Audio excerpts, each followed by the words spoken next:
on, baby. Get in there. Get in there. Get in there. Oh, look at that. Hi, I'm Bob Toski, Dean of the Golf Digest Instruction Stroke. One of the most important strokes in the game of golf is the putt. You know, it can make or break a champion. The best putters on tour today are averaging about 31 putts per round. How about you? How would you like to get down to 31 to 30 putts a round? The good news is that understanding good putting principles and proper practice, you can become a solid putter of the ball like those tour players. Today, I want you to listen to a man whose advice is priceless. It's also painless and could be very profitable. Here's Tom Ness. Thanks, Bob. As Bob and the rest of us at our Golf Digest schools have discovered, most golfers don't reach their potential as putters for 4 major reasons. We'll be dealing with them in today's lesson: mechanics, how to practice, how to warm up, and how to develop a good putting routine. We'll show you how to build a mechanically sound stroke and how to practice and make it fun. We'll show you a warm-up routine that will sharpen your putting senses and rid your mind of negative or mechanical thoughts. Finally, you and I will put it all together into a systematic playing routine that will make your putting more profitable. Over the years, there have been many successful but seemingly different putting strokes. From the long flowing stroke of a Bobby Jones to the firm rhythmical tap of a Billy Casper. And despite their obvious differences, they do have a few things in common. They all have a rhythmical stroke with a definite beat to it, and they all hit the ball solidly. With today's greens more consistent and considerably faster, today's modern players have worked to minimize the amount of wrist motion in their stroke. Now, let's find out how they do it and how you and I can do it too. To develop sound mechanics, let's establish 3 goals. Let's create a swing with a rhythmical beat. Let's learn to make consistent, solid contact. And let's learn to minimize our power sources. We'll start by creating that swing and developing a rhythmical beat. Let's look at some tour players. The metronome will help you feel their rhythm and find your own.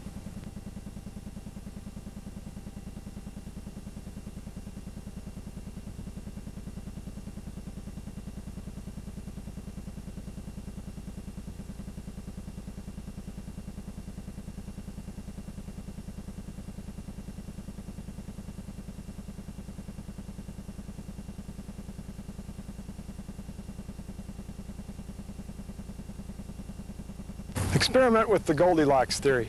Try different strokes till you find one that's just right for you. Try the long, flowing stroke.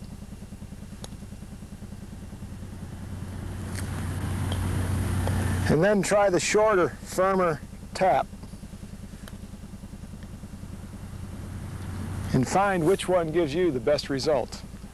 You may also find that closing your eyes while you swing will help you get a better feel for the weight of the club. Also helpful is counting as you stroke. Like 1, 2 for the long flowing stroke, and 1, 2 for the short rhythmical tap. The key to maintaining this rhythm is in your grip pressure. Tests show that the good players vary in the amount of grip pressure used. However, they all keep that pressure constant throughout the stroke. Find the rhythm and grip pressure that match up. Use your thumb and forefinger to sense and feel the weight of the club head, like you do when you choose a cashmere sweater. Remember, the key word here is constant. One word about your equipment. If you find that your stroke has a tendency to get too fast, a heavier putter may be helpful. On the other hand, if you find that you have a tendency to decelerate, a lighter model may be helpful to you. Let's move on to solid contact. Okay, now that we've created a rhythmical swing, let's put the ball in the way and learn to make solid contact. Solid contact simply means hitting the middle of the ball with the middle of the club. By middle, we mean the sweet spot, and here's how you find it. Take your putter and hold it in front of you. Tap the face with the ball. Start out on the toe, and as you work inward, you'll find a spot where the club will bounce straight backwards. That is the sweet spot. That's where you'd like to contact the ball. To make solid contact happen consistently, we need to learn how to position the body, how to position the club, and finally, how to position the ball. Let's start with the body. The key here is to position your spine at right angles to your target line. Your spine position in an arm-shoulder stroke will influence the direction of the swing. If your spine were to lean too far to the right, the swing would be from inside the target line to out. If your spine were to lean too far to the left, your swing would have a tendency to swing outside on the backswing and inside on the forward swing. If we position our spine directly at right angles, we will get the truest possible swing. Okay, let's now put the club into position. What we want to do here is position the golf club so that it sits flat on the ground, and so that our arms are hanging down in a position which we find the grip directly underneath the shoulders. This will allow the club to swing along the line in the truest fashion. If we were to address the ball with the arms inward from a line directly downward, the club would have a tendency to swing out on the backswing and arc to the outside on the forward swing. If we had the handle or grip of the club positioned too far outward, it would have a tendency to swing in going back and in going forward, dramatically opening and closing the club face. So what we want here is a position where the handle is hanging directly underneath a line vertically down from the shoulders. When you look at this position, you'll also note that my eyes are directly over the target line. To find the right ball position, remember your goal was to hit the middle of the ball with the middle of the club face. If we position the ball too far to the right in the stance, we'll contact the ball on the downstroke, catching the top of the ball with the top of the face. If we move the ball too far forward, we would catch the ball on the upstroke, contacting the bottom of the ball with the bottom of the club. But if we position the ball in the right spot, we will catch the ball at the bottom of the arc, hitting the middle of the ball with the middle of the face. To find this position, try this drill.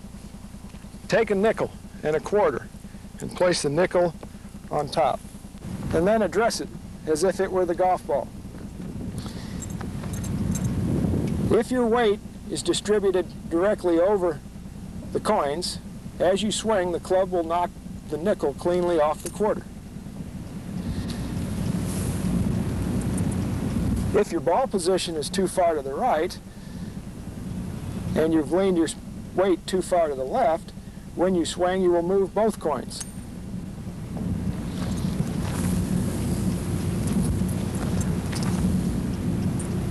And finally, if your ball position is too far forward, with your weight distributed too far to the right, your club will swing, reach the bottom of the arc behind the coins, and swing over them without any contact at all.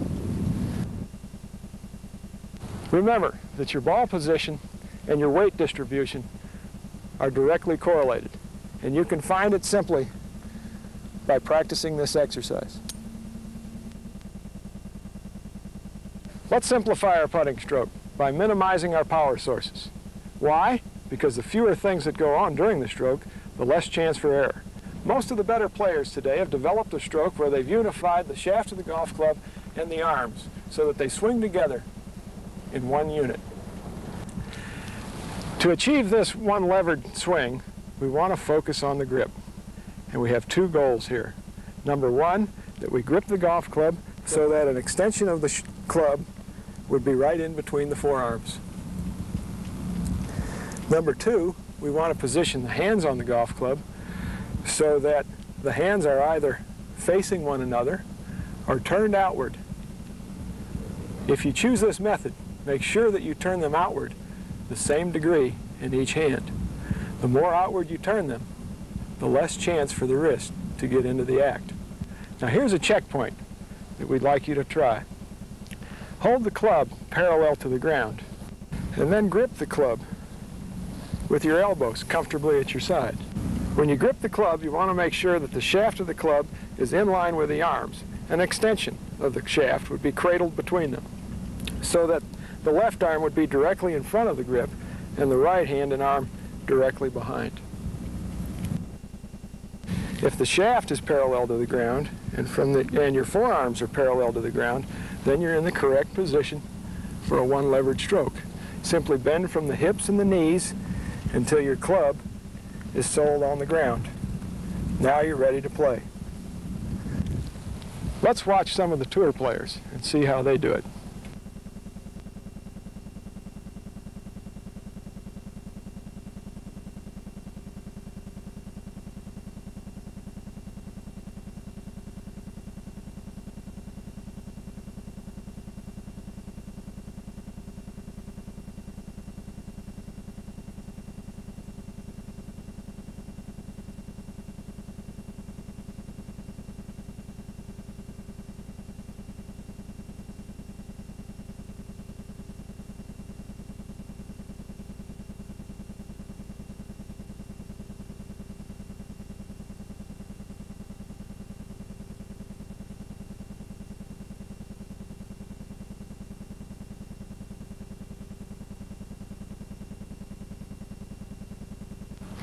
To become a good putter, you need to develop 5 things.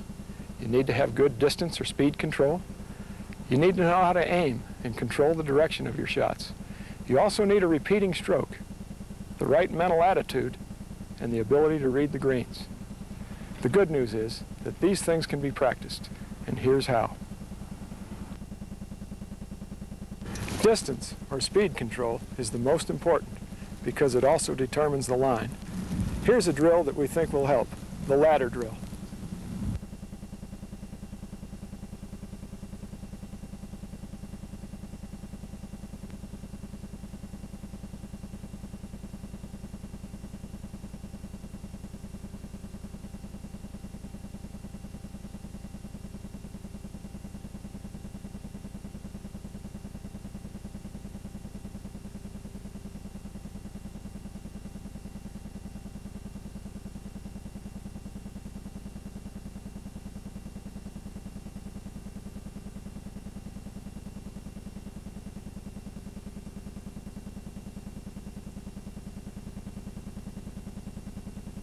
Now let's work on our aim and get better directional control.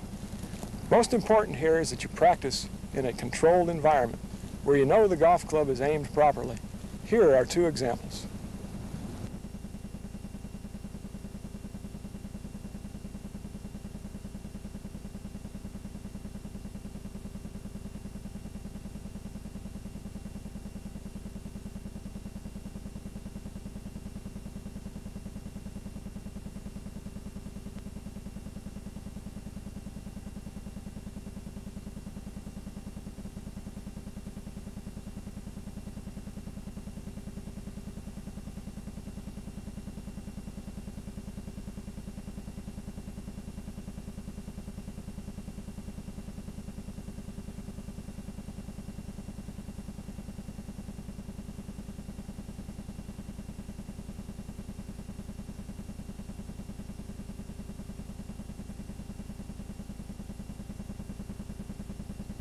Here's a way to check the repeatability of your stroke.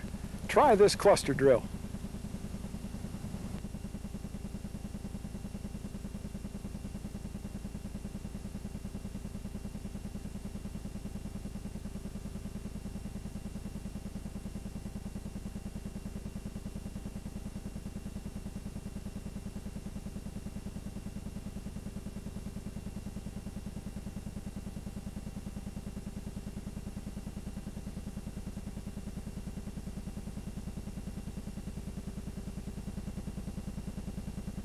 How do you work on your attitude? You can start by finding more than one way to be successful. Even a 3-foot putt can go in the hole in different ways. Here's a 3-ball drill you can use to prove it.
The drill has shown us that there's 3 options for the ball to go into the hole.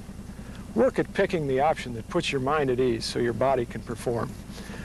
Always focus on a very specific positive result. Enjoy putting. As the saying goes, there's nothing finer than the sound of the ball dropping in the cup.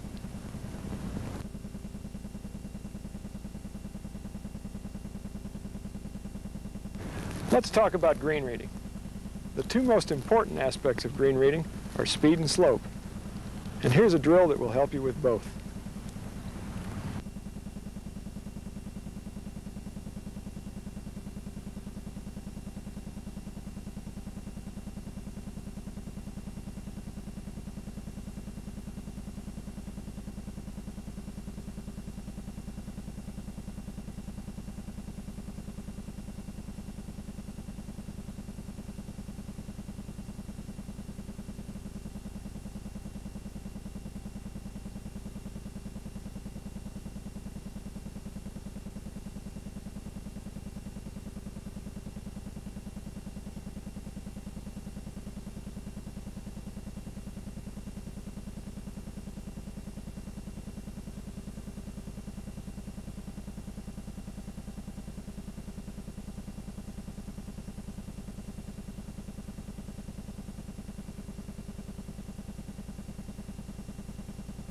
When you're reading the green, what you're actually doing is formulating an opinion of what you think the ball's going to do. The stronger the opinion, the better. If there's doubt in your mind, it'll show up in your stroke. Let's watch Bob formulate an opinion out on the golf course.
Let's talk about warming up, because it's different from practice. It's what you do just before you go out to play. Most people warm up incorrectly. They take 3 balls and they go to the putting green and they practice 20-footers. A machine would miss a good percentage of the time from that distance, so what they're doing is feeding their mind with negative thoughts. A better procedure would be to go to the green with 3 goals in mind. to get a feel for the speed of the greens you're about to play, to get a feel for your stroke, and finally to reinforce your ability to aim the club.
Okay, we've covered a lot of ground. Let's see if we can put it all together into a sound playing routine. First of all, let's read the green. While we're reading the green, we want to picture the speed that we want the ball to roll in the cup.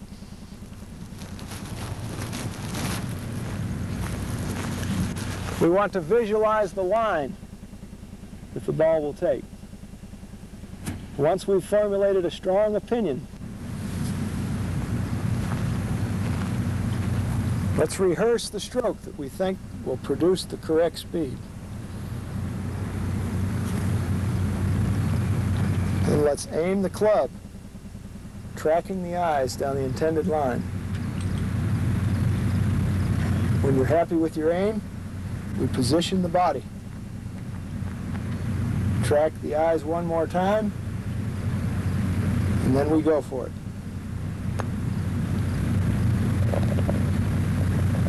And that's our lesson for today, Bob.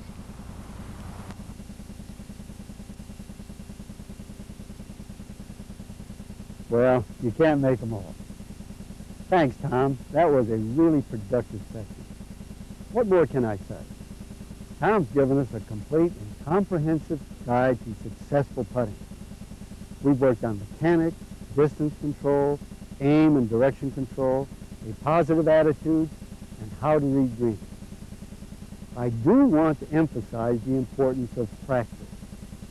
We've shown you how to have fun at it, and we want you to remember why it's important. You know, practice makes perfect, and perfect makes champions. See you in the winter circle.